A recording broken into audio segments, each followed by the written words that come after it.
I don't know if anybody is more excited than the bands at these football games, but you are watching the wrap-up on News Channel 10. We went through the 5A games, and we had some 4A. Thankfully, most teams already passed their byes, so we get a bunch of action. Yeah, we do. Finally back in action, and these games did get started on time. Canyon Eagles on the road against the Pampa Harvesters. Second quarter, Eagles with the end around. Fools the cameraman. Noah Sanchez on the move to the outside. And he picks up some nice yards on the carry. Later on in the drive, Brox Hacker drops back to pass, feels some pressure from the Harvesters, but gets loose in the pocket. Eyes were downfield the whole time, and he connects with Sanchez, who is finally brought down by the Pampa defense. Eagles getting set up for the field goal. Lane Burton made one earlier, but Pampa called timeout to negate it, but Burton melts the ice on his second kick. Puts it through the uprights, no problem at all. And the Eagles fight until the end, grabbing their first district win against a district opponent.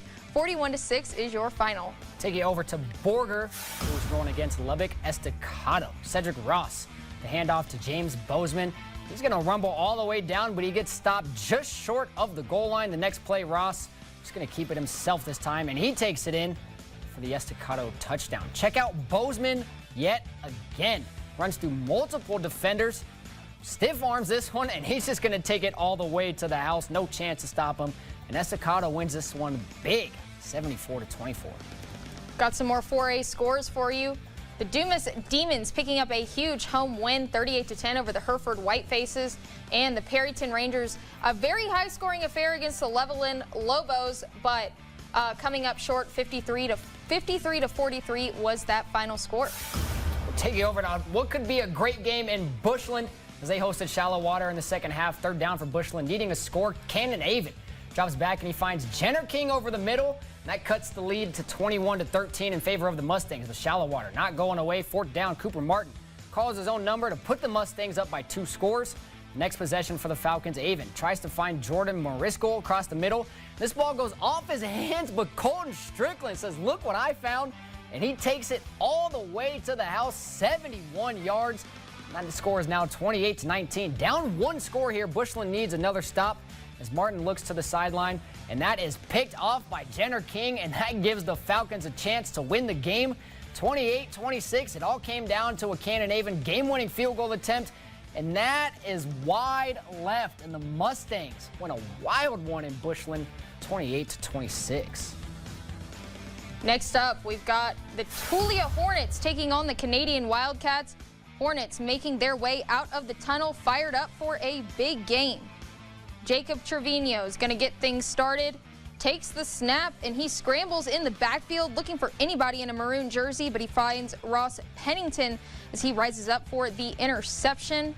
Now, Weston Mitchell starts in the red zone, looks for Pennington again, but Cedric Parker tips it to Aiden Marquez for their own pick. So some interception action there, but Mitchell looks to redeem himself as he takes a snap into the red zone himself for the score, and Canadian will take this one big. 65-6 is your final. And staying in 3A, just down the street from us at News Channel 10, the Dalhart Golden Wolves taking on first-year head coach Aaron Wampler and the River Road Wildcats. In the first quarter, Wolves quarterback Hunter Trussler surveying the field. He lets it fly to the back of the end zone, and that is Cash Schneider-Bajan with the grab and makes sure to get 2 feet in bounds for the tutty.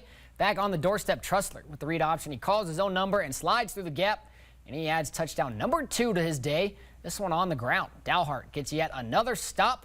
And back on the goal line, this time Trussler hands it off to Jacob Olvera, and he just bullies his way past the Wildcats, and the Golden Wolves take a commanding 20-0 lead in the first. In the second quarter now, 2nd and 10 for Dalhart. River Road forces Trussler out of the pocket, and look at the defense from the Cats. A whole pack there for the tackle for loss. Ryan Essery, the first one to get some hands on him, but the lead just too much to overcome for the home team. Dalhart improves to 7-1 and grabbed their first district win after the 48-14 finish. And the Dimmitt Bobcats and the Childress Bobcats, so the Battle of the Bobcats, was postponed until tomorrow. So we'll make sure we have that final score for you on the weekend edition. But that's not all we have, Zach. I have a bold take on that game. The Bobcats are going to win.